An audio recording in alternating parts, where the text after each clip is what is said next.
Bloodlust, that very first pull they had a bit of trouble on. Just get out of the way, make sure that goes nice and smoothly, and then Bloodlust at the end. Yep, well, we are going into this map here. Gromnak Waiting Room versus Inertia, third place. Here we go. So standard opening here, we're seeing both teams go over to the left-hand side, going to do this big pull. We're going to check if Inertia do anything slightly different here, but it looks like they're going for exactly the same pull, exactly the same level of force. Let's hope they can get it done this time. Not too many explosives coming out for them, making sure they keep them stunned. They do let a fiery enchant go through, and that was, I think, what got them last time, but they're managing to sustain through it. Everyone dropping a little bit low, but nobody actually dying. Keeping those health bars nice and top. The Mistweaver healing absolutely pumping. It looks like this time they should be able to do it, which is exactly what we want to see, and they have done it. That is the first barrier for them. They did commit the Bloodlust to that, I believe. So like I said, I think they're probably just going to be committing that for the safety and then making sure they have it up for the final pull. But this does mean that they're expecting probably like a 12, 13-minute dungeon, as opposed to the sort of 10, 11-minute, which the top teams are doing. Looking over at Gromnak, again, standard thing, got that first pull down, didn't use the Bloodlust though. So they're probably committing for that 10-minute run. Hula, what do you think about that Bloodlust? Because I think using it at the start is a pretty smart play, but do you think it's maybe going to come back to bite them if they do have a very quick run and they won't have it available at the start of the final boss? Having to wait for it at Yasma will be definitely rough for them. I think if they are able to pace out and their cooldowns appropriately, they'll have it right. We know that these teams have done incredible amounts of practice on this run, so optimally they've timed that Bloodlust perfectly with this new affix to have it come up right when they get to Yasma. Trying to do those three obelisks with Yasma without Lust is probably asking for trouble. So hopefully their timing is spot on and they can get there right at the proper time.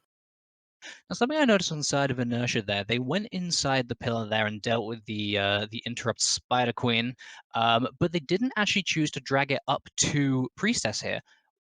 In terms of efficiency of damage while moving, Nerf, do you think that was maybe a misplay? Do you think they should have dragged it up so they could have skipped past all the trash that's on that staircase? Or do you like the safe play of just DPSing it, getting it down quickly, and then doing the skip separately?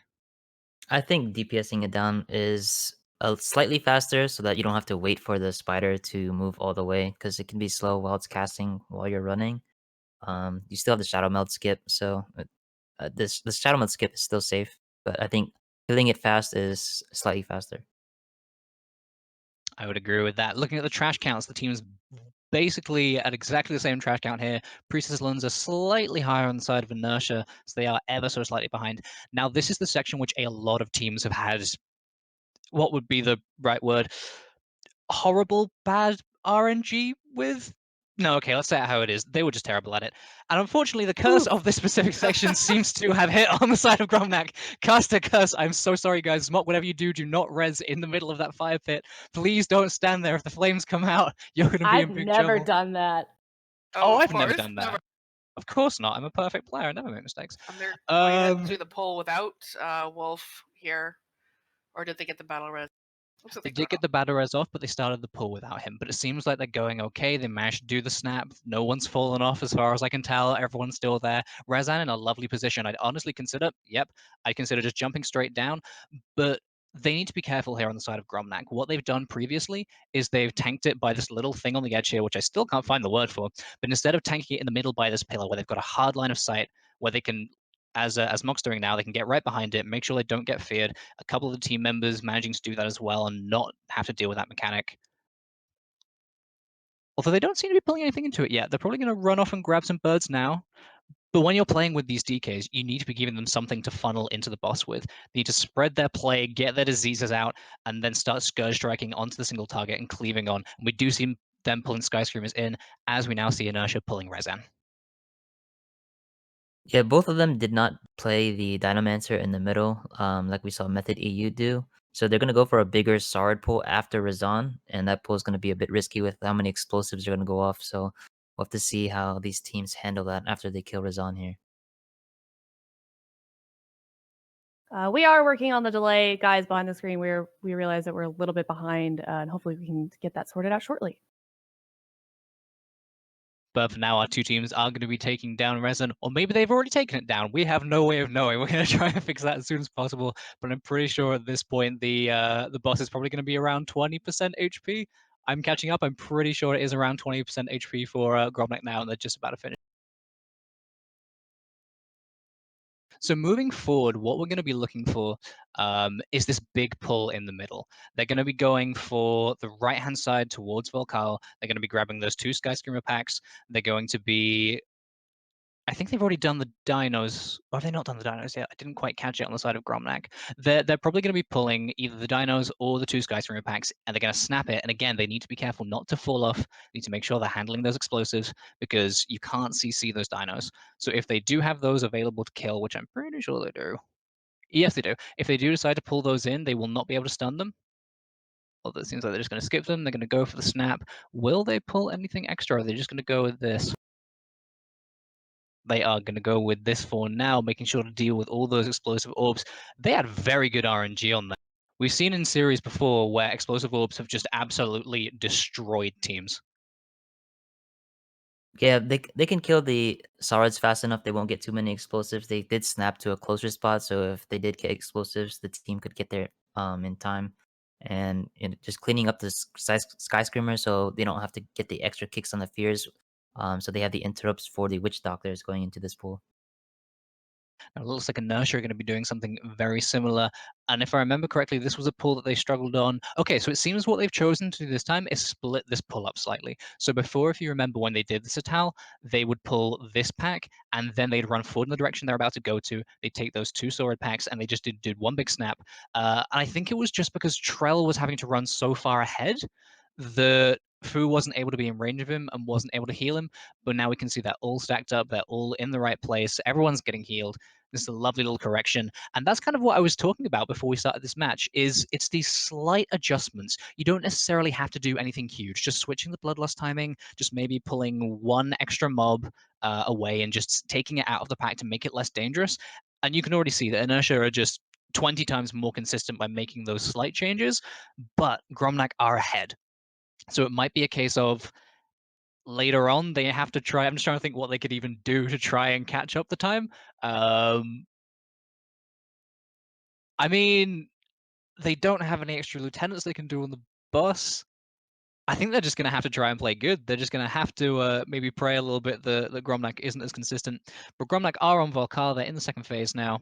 They've dealt with those totems absolutely wonderfully. Yeah, both teams will be fighting 3 awakened mobs on Yasma. So it's just gonna come down to uh just the boss damage. Is Inertia gonna try to focus more boss damage or kill the awakened mobs to play safe? But they're gonna have to do something to catch up to Gromnak. I mean, I think they know that on paper they're the underdogs, right? They're not the team who's necessarily going to have more damage. So for me personally, although I love seeing them play offensive, in this matchup, I think they maybe do need to play it safe. If they were gonna do risks, they should have done them earlier. They should have done an even bigger pull in the middle. They should have grabbed the dinosaurs into that pull after they came down from Priestess, pulled a little bit more into Resin maybe, and just taken a few more risks. But there's not really anything that they can do at this point. Although it seems like they're having a little bit of trouble right now. I'm guessing a Twilight Devastation went out the gate and pulled that pack in front of Volkal. And now, you know, that pack coming through is gonna wipe that group like that. If only they've been watching the stream earlier, could have got some tips from now about how to not put Twilight Devastation into mobs. They are going to have to do a full team res by the looks. Are they going to get the NG res off, actually? Yep, it looks like they're going to get the NG res off. They're going to commit that battle res, which means they will not have one for the final boss. So if anything else goes wrong for them, they are going to have to do the full run back. Gromnak running out of that boss now. They've killed it, and Inertia are going to have to do that whole fight over and over and over again until they can get it down. But hopefully they'll get it this time, and they'll be able to catch up and not put some Twilight Devastations into the mobs this time.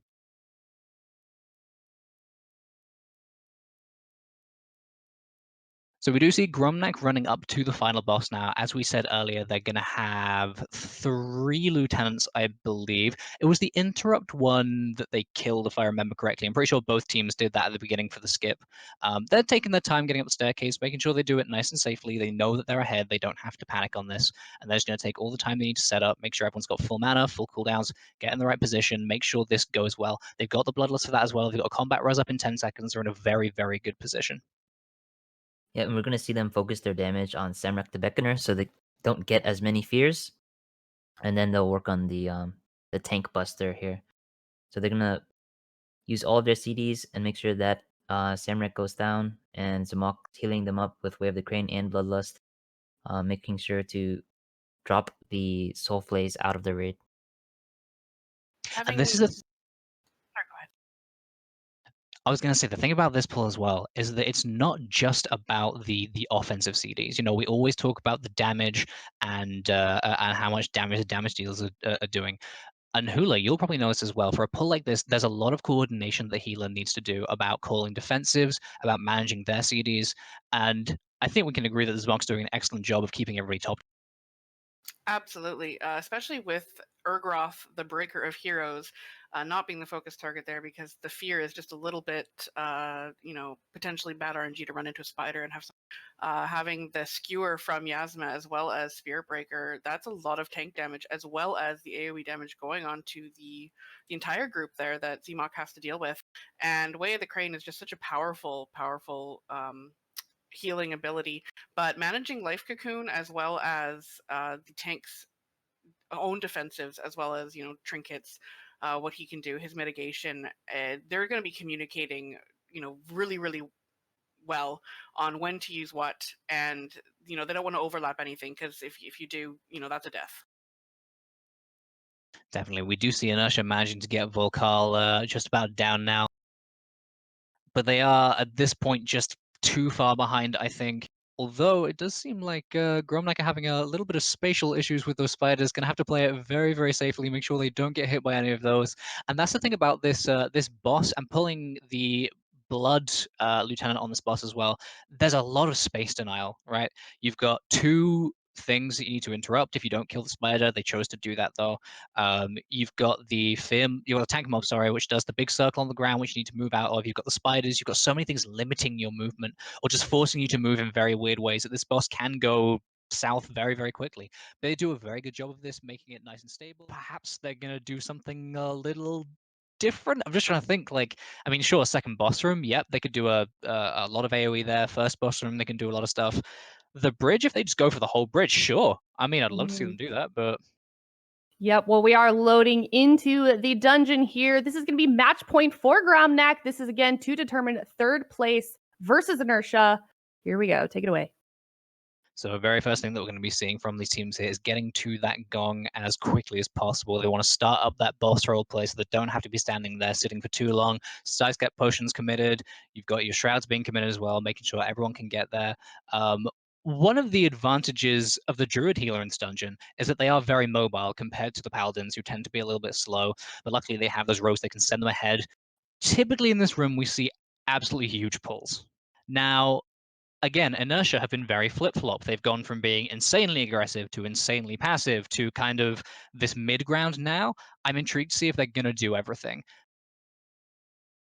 Yeah, they end up doing everything and committing the bloodlust on both teams. The things that they gotta watch out for is just the shadow bolt volley, from the witch doctors. So every other cast is gonna get let through, which is why the tanks have to kite, and the kite also helps them avoid the sanguine from dropping and healing the whole pack. If any one of those shadow bolt volleys goes through, it is very dangerous. It could be a complete wipe, or it could be really tough for the healer to come back on. It looks like we're seeing Zmok running out before that boss spawns and that door closes, grabbing those two constructs, bringing them back in, and they're going to get on those constructs as the boss is spawning and do all three of them. We did have one shadow bolt volley going off on the side of Gromnak, but as Monk dealt with it okay. He saw it was going to go off. Maybe there was some communication in Discord there. Popped the Aura Mastery, made sure everyone was going to be able to live. Just checking where he's going now, committing his pre-pot there to this guy's step, grabbing those two constructs, like you said. There's a lot of sanguine around the boss area. It's not impossible to play around, but they have to be very, very careful with their positioning here. Those constructs, any damage right at the beginning, they're going to be completely voided, seeing as they do run through those sanguine pools. Inertia slightly cleaner on the side of the puddles there, but they're going to have the same issue with those constructs. Shouldn't be too bad, though, for the side of Gromnak. Seeing as they do have that Unholy DK, technically they want those constructs to live for as long as they can, those animated guardians, because, as we've said many times, you want to get the dots up, you want to feed into a single target. So this is the min-max that I'm looking for when it comes to Gromnak and that DK play. I want to see them getting stuff onto a prio target mob, cleaving, making sure they have high single target prio, otherwise that DK play is just going to be very low value. And as you said before, if you're going to bring a DK into King's Rest, you need to play around it. That's the goal of every pull, is to how can we make the DK the most efficient damage possible. And see, those constructs are actually still alive, even though the boss is dead. So they kept them up a long time just to allow Wolf to get that big damage on the boss.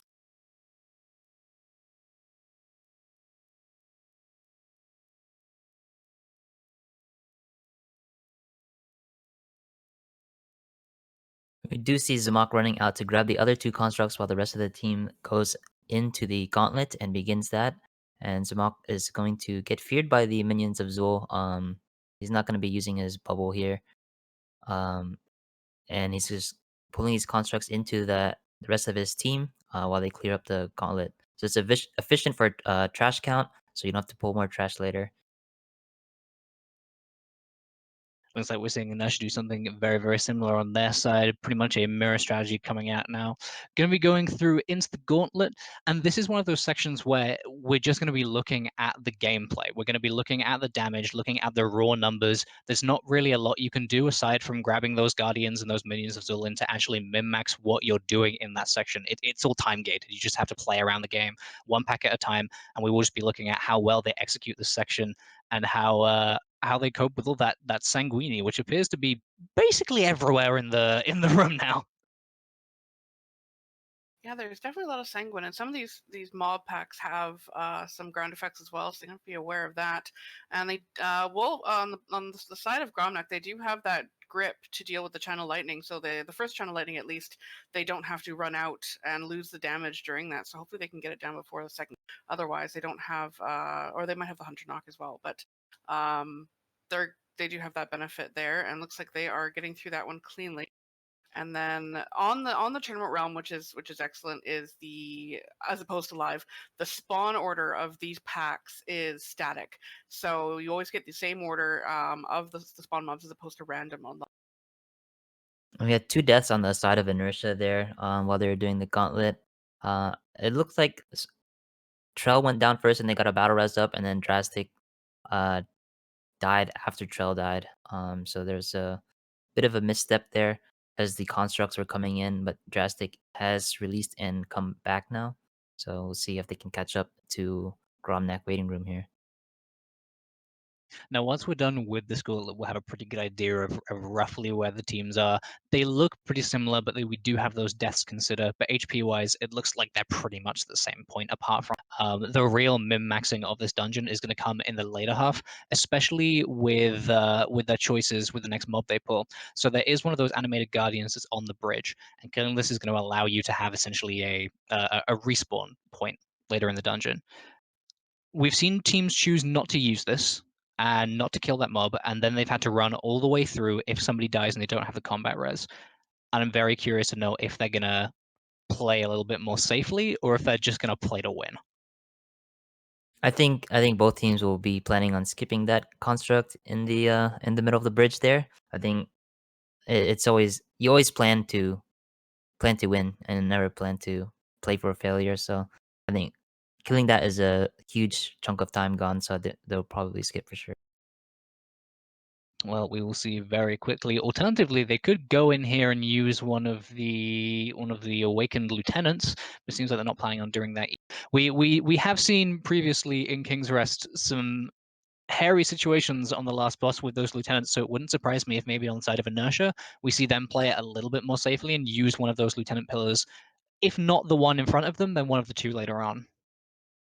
And Gromnak is getting into Machumba's room here, and this is another great use of the Unholy DK. If you pull the entire room, both constructs, all the blobs, onto the boss, that really makes efficient use of the Unholy damage, and it looks like that is what they're trying to Yeah, they've got the boss, they've got everything on there.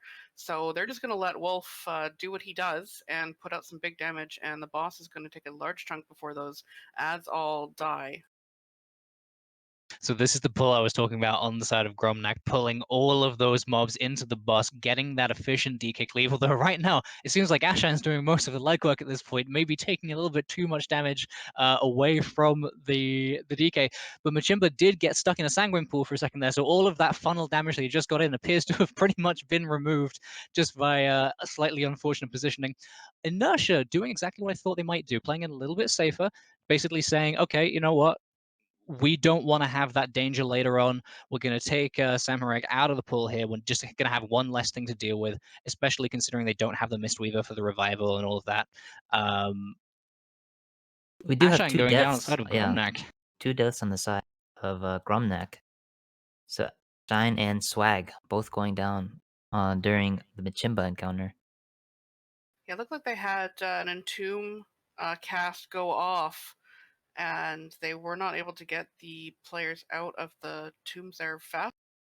Looks like they might be recovering with use of their reses. Swag is still down, but it does look like they managed to Zmok managed to catch up and get everyone up. So they've just got Machimba left now and no constructs.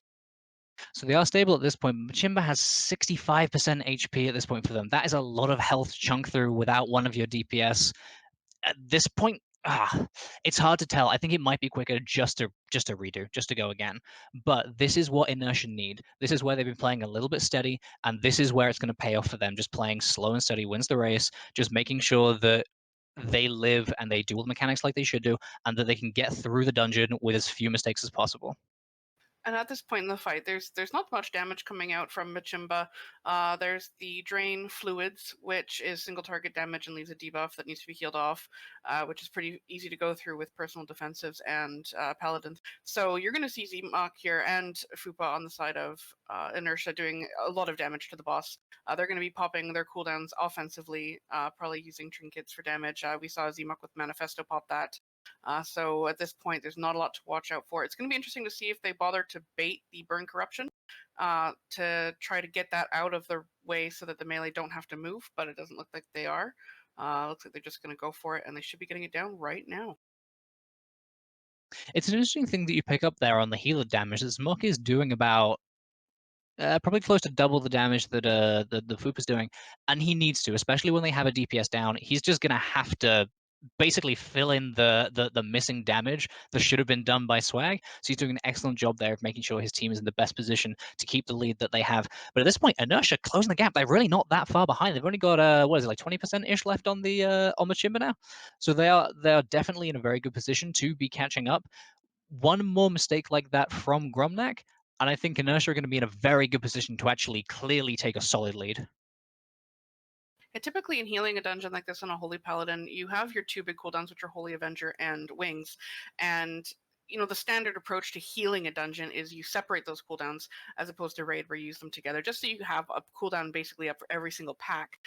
In MDI style play, you typically do way bigger packs that take a little bit longer. So you often use those cooldowns together, but in a damage perspective to do as much damage, which we see Zmok do there, he used everything at the same time. So that haste and cooldown reduction on Holy Shock, you can put out a lot of damage as a Holy Paladin in that short window of time.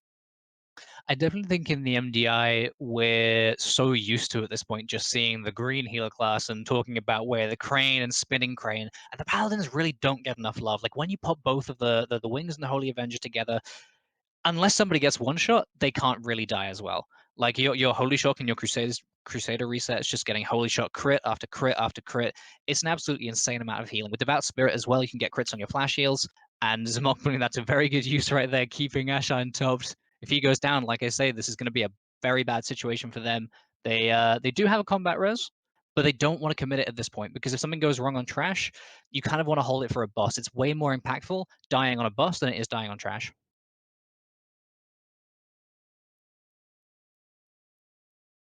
So checking out what Inertia are doing here, seems like they've got most of the trash in that room down, leaving the Berserk on its own. I wouldn't expect to see them do either of the lieutenants here. I think that would be playing it way too safe, but they are holding back, waiting for that Berserker. I'm not sure why they're not just pushing forward. Okay, it They seems like they're were- doing now. Maybe just waiting for potions. Yeah, they were stuck in combat with the healing totem, so they had to kill the healing totem before they could get into this route. Come on, DPS, finish the totem off. What are you playing at? But they do push forward into the third boss room now. The Council of Tribes, which we see Gromnak already engaging. Before they do that, they're going to grab some of these berserkers. This is something, again, where sort of the DK funnel, really nice if you can do that. Just grab 2 extra mobs, 1 extra mob just onto there, give it a little bit of extra pad. This is a boss also where the hunter damage is going to shine, as we were seeing from a shine, and because you're going to have their cooldowns up for each one basically, so it's just constant cooldowns are coming up. They're putting out a lot of single target damage on the BM, and this boss's council on fortified especially should be pretty easy for both teams here.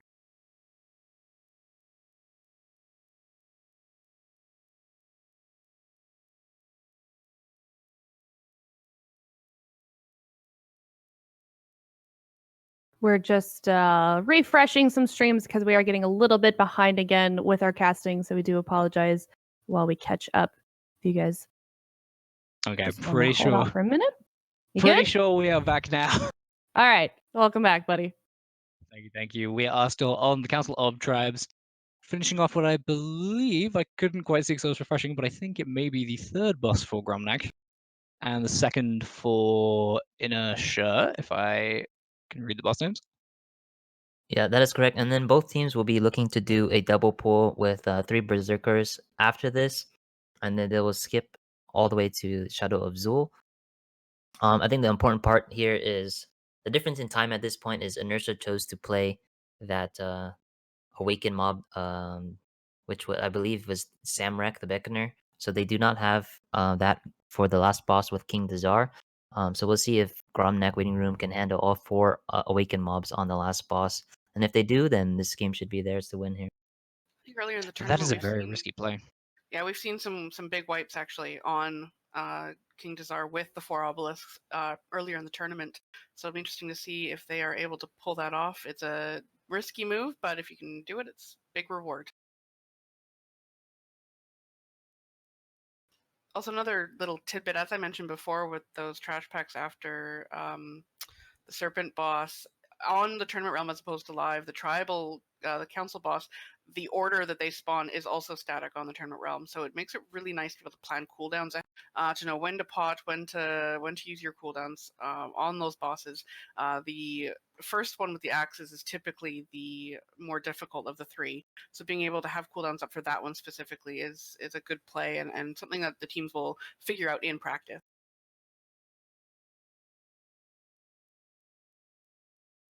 Now we do see Gromnak here going to skip past all of these mobs. They don't need to follow the count, and they're going to go onto everyone's favorite mini boss, the Shadow of Zul. I kind of wish we'd done teaming on here. I'd like to have seen more Shadows of Zul. Do you remember back in the day when you had 2 of these? That was the best. I'm kidding, it sucked. But this mob can be very, very tricky. It's not something that you should just take lightly. We have seen teams wipe to this mob before, so they're going to have to be very careful. It's not quite over yet. Zamok popping all the cooldowns, making sure that he can keep Divine Field alive. I'm sure Divine's going to be hard committing some cooldowns for that as well. Well, Zamok is actually using his cooldowns for damage, primarily. As you can see, he was actually on top of the meter there for a little bit. But now he's going to be pumping those heals into Divine, especially when Divine's mitigation falls down. He's going to be using the Blessing of Sacrifice, and potentially we've seen some teams also do other things where they have someone else taunt just for a little bit to get that that debuff off of the tank. But I think they're going to be able to get him down without having to do anything drastic like that. The thing with Shadow of Zul here is you can't commit too many cooldowns to kill him fast because you're going to fight the last boss with all of the awakened mobs next. So having the hunter here is really good with short cooldowns, and the rogue is probably using his cooldowns here too because they will have bloodlust going into this last boss.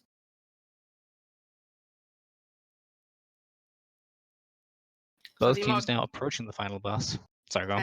and Zmok had to pull out with the Grievous there, of course. He's doing over 100k HPS on one mob. So that is a pretty difficult mob on Fortified to deal with. So you need to plan that properly. Now, Hula, we've seen a lot of people do this this 4 lieutenant pull with Mistweavers, and Mistweavers have a lot of tools to make it easier. Would you say that it's that much harder to do on a paladin, or is it just a case of planning your cooldowns properly and maybe splitting up those cooldowns, which we've talked about putting together before? This one, it's probably a matter of figuring out if you want to split those cooldowns based on what the rest of your team members can do defensively. Doesn't have a lot of help in the terms of off healing, but so they're going to be planning to use AMS, Turtle, Spot, probably very specific moments. And as you can see, Zmok here popping that bubble just so he doesn't have to worry about any of the mechanics to deal with. He can just sit there and heal his team. And the main thing here, Paladin AoE healing, I'm using air quotes with that, is the Glimmer, which came out 8.2, I believe. And so he's got Glimmer on all of his targets here. So every time he casts Holy Shock on someone, every target with a Glimmer buff is going to get a heal as well. So he's using that to keep everybody alive during all this, and using the bubble defensively just to stand there and heal. Other than that, he doesn't have the same utility as the monk does here, but looks like they are doing a pretty good job. They are indeed. Gromnak getting down the last of their lieutenants. Inertia shortly following. And they are just on the boss at this point. They are pretty close. I'm going to refresh my streams to make sure that everything is actually synced up, but it looks like these teams are pretty much neck and neck, right? For me, anyway. Sorry, I did misspeak. Glimmer came out in 8.1. I took a break during that tier, so I didn't start to Glimmer till 8.2.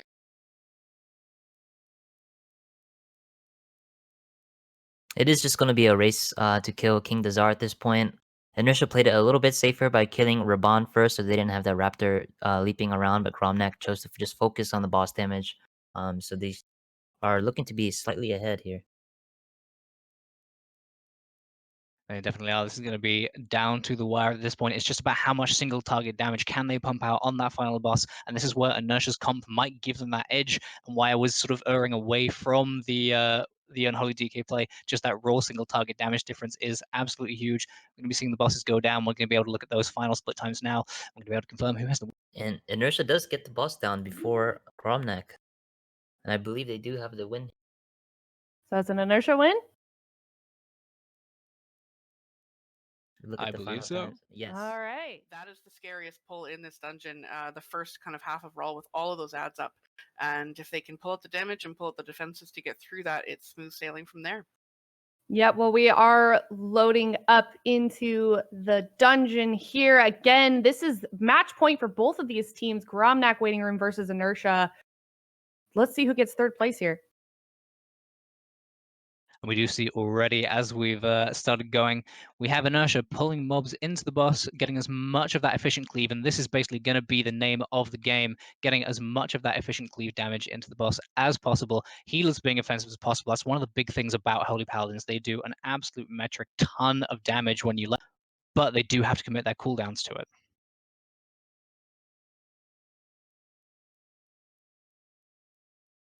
It's going to be interesting to see throughout the dungeon if that is something that they tend to play more into the style of being offensive as healers or defensive. Are they going to be helping those tanks, which on this Aphis combination, they probably should be focusing a lot on those tanks, or are they going to be playing very, very offensive? That's what I like to see. Hula, what about you? Do you tend to like your healers offensive or defensive? I like them offensive. I play very offensively when I heal as well. I try to do as much damage as possible. It basically just dealing with mitigation with and communicating with my tank on when to use that kind of stuff. And of course, the faster stuff dies, the less damage they take. Yep, and just as a reminder for those in chat, Gromnak Waiting Room, they're going to be a little bit behind, about a minute. So we do want to keep a close eye out on their timers. That Gotta Go Fast add-on that we're seeing there. And don't just rely on what you're seeing. We're just going to be taking a closer look at their times for this match. So definitely pay attention to those split times on the side of their screens, courtesy of Gotta Go Fast. That's probably all going to be using to try and judge how far apart these teams. Gromnak Also, going I'm in sorry. for What very... is that? What is that wig? I didn't mean to. But what is he doing? That's whoa. That's not a wig. That's his natural hair. He has a Is it? flowing, luscious mane, I think would be the word that I... I just noticed that. My Trying to get a goodness. sponsorship from Herbal Essences? Or... Oh god. You can get a sponsorship with anyone looking like Yeah, that. he It's looks like the absolutely fantastic. Witcher. does.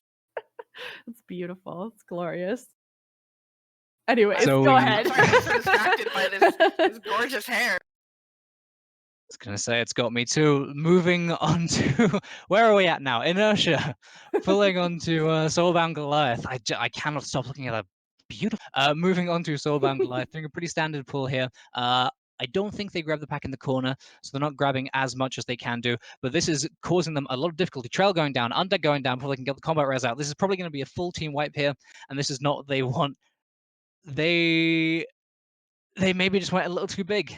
And this is such a shame because it seems like, and I can't quite pinpoint where it falls down for them, but they go into a pull, they have all the gusto, they have all the preparation in place, they get into the pull, everything comes together, and then a tiny little thing goes wrong, and they don't seem to be able to adapt as those small things go wrong, but they're going to now have to work their way back to that boss and pull it again.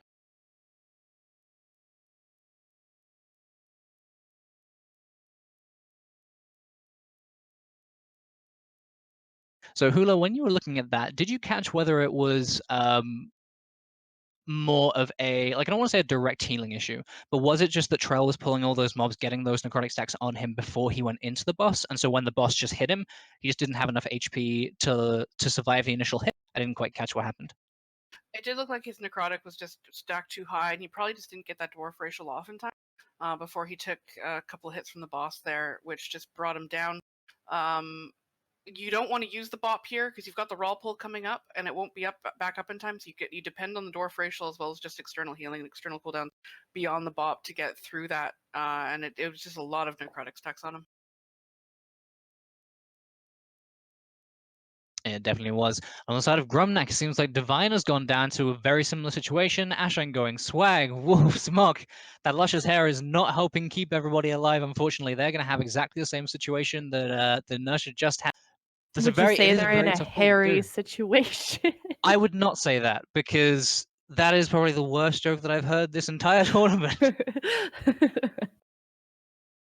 However, they're going to have to do exactly the same thing as Inertia to recover. One interesting thing to note is that when Inertia were doing their recovery run, they decided not to pull anything. They decided to stealth past these mobs, do all the CC, make sure they could get past them without getting in combat, give themselves a little bit of time to get cooldowns back. Gromnak just going, you know what? Mistake happened, whatever, let's get back into it. We're going to pull a pack, give ourselves a bit of time to get the cooldowns off, and make sure they have all those cooldowns available for the boss, and they can go in nice and fresh, make sure they get it down this time, which is what Inertia seems to be doing on their side.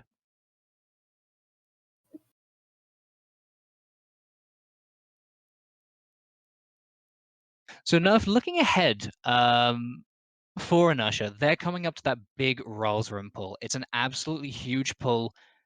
Do you think maybe with the little death they've had that they're going to adjust that slightly, or do you think they're just going to go through and push it? Because it's a pretty scary pull, right? I think they're just gonna go through and go for it. If they've paying attention to the stream, they probably saw Gromnak get a full wipe as well, but they're gonna be close behind to their tail given the level of play that Gromnak is the players are capable of. So I think they just have to go for it. I think as well, actually, when Inertia first pulled it, I think they managed to kill a couple of the mobs first before they died, whereas Gromnak's pull, like Gromnak's wipe, sorry, was very, very quick. I don't think they actually killed anything off, so they did get the maximum value of all of those as cleaving onto the boss. Checking in on Inertia now, it seems like they are going for the full pull. They've got all their cooldowns up, all the defensives being popped here on side of their tank, making sure that he can stay alive. Wings going up, every single CD being popped in the game. The stunning, everything, getting that nice stun rotation down. Devorah goes up, and this is looking very smooth. Trail dropping a little bit low, but it's nothing that Fuba can't heal up. It does look I like think they're at this able point to they're pull all it right. off at this point. And now they're gonna pull in the maggots from the kitchen along with the rune weaver. So as long as Trell gets his reset here, that pull should be coming in next because they're gonna be doing the obelisk with the Samrak the Beckoner and pulling him down to the basement after this. One thing to note when grabbing those extra mobs from the kitchen, I think we saw in some of the practices during the time trials, is that if the tank goes to get them, Rawl. So make sure you send someone else to grab those. Probably the rogue with tricks. I mean, that's one of the nice things about the Holy Paladin as well, is that potentially the Holy Paladin could turn around and do a Holy Shock in, and just have them walk in naturally, stand on the other side of the boss, let the tank naturally grab aggro just with all those thunderclaps. Could be a play for them, but they do manage to get this pulled down. They are looking very nice right now. It's hard to tell exactly I think they're ahead at this point. I'm just trying to work out with the time difference we had on the start. I'm pretty sure they are ahead. Although they Yeah, I both think did they're have the in wipe, good so. position here. Gromnak waiting room just finishing up Soulbound Goliath here. They are gonna be getting ready to do that full room pull with Raul, just like we saw out of Inertia, and then Inertia now got the maggots and that rune weaver in on Raul here. And so you were mentioning earlier whether you think the paladins specifically were going to take a more of an offensive or a defensive approach to this dungeon, and you can tell that they're both deciding to go very offensive because on a necrotic dungeon, most healers will take Vitality Conduit Major Essence because that actually goes through the necrotic. That healing transfer doesn't get decreased by the necrotic. But both of them are running, looks like, Vision of Perfection Major, which is kind of the go-to for paladins. Some will swap to Vitality Conduit for necrotic if they don't have other stuff to back it up. But they're both going for Vision of Protection, which is when you get random wings procs, and that increases their damage extensively, as well as their healing, of course. Let's check on the side of Gromnak. Seeing it as they pull Ral, they're getting all of those mobs down. Just gonna refresh. I'm pretty sure I'm behind again. Do you guys think that they're wigging it, or did they practice this map? Oh, no.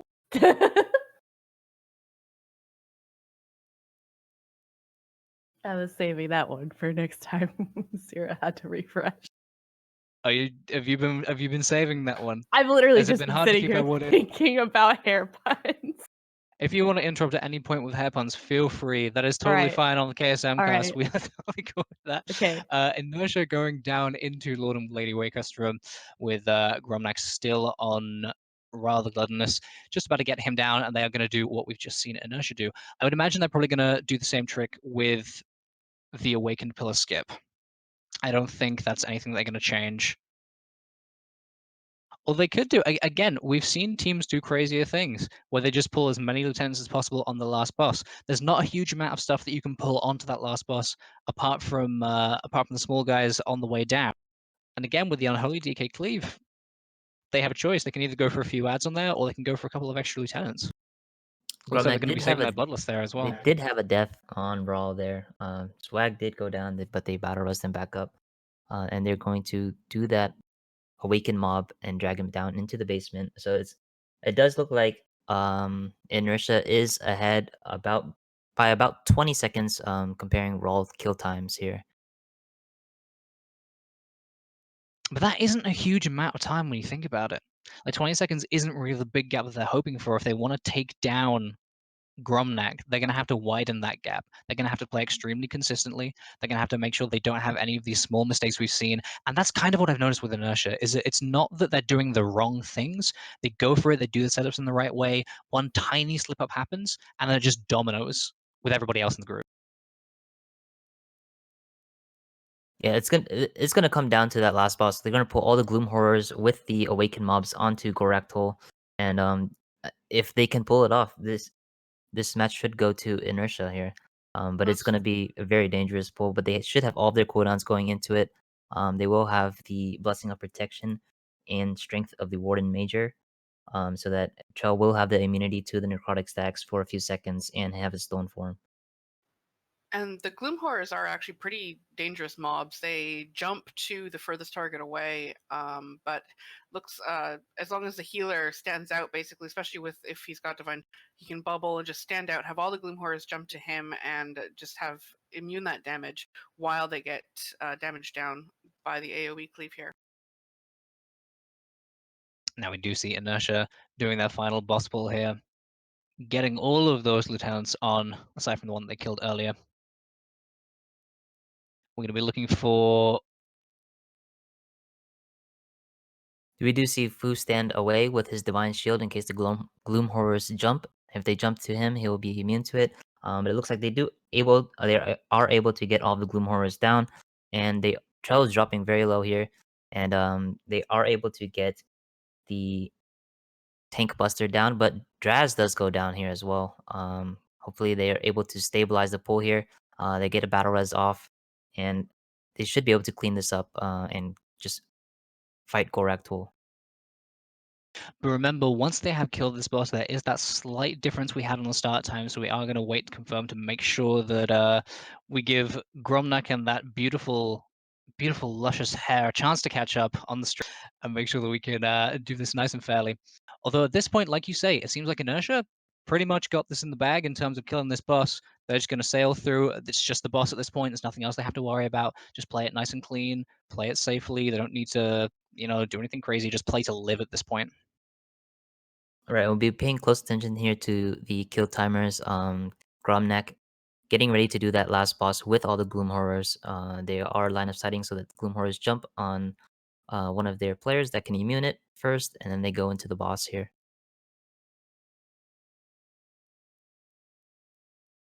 So at this point, it's going to be all focus on Gromnak's Mock doing a very similar strategy, baiting slightly out with the bubble, making sure those Gloom Horrors aren't going to be doing too much damage to his team. But it seems like Divine runs slightly on top of him, so that bait doesn't quite work. But Zoraid's Mock quickly Holy Shocks him, gets him back up, and they're going to be going to the pull. At this point, Inertia is done, so we're going to be all eyes on Gromnak. Can they pull this off? If at any point anyone dies, if at any point the team wipes, it's going to be a win to Inertia. So paying close attention to whether that happens. They have their bloodlust coming off in. Oh no, they don't. They've already used their bloodlust even. It looks like they've backed themselves into a corner here with the Blood of Corruptor. So they have to be careful as they move out. They are able to kill the Blood of Corruptor and move out here. But Wolf Disco does go down here, but they do have a battle res available. They will have to use an engineering battle res as he was their battle res. But they're looking to stabilize before they get that res off here.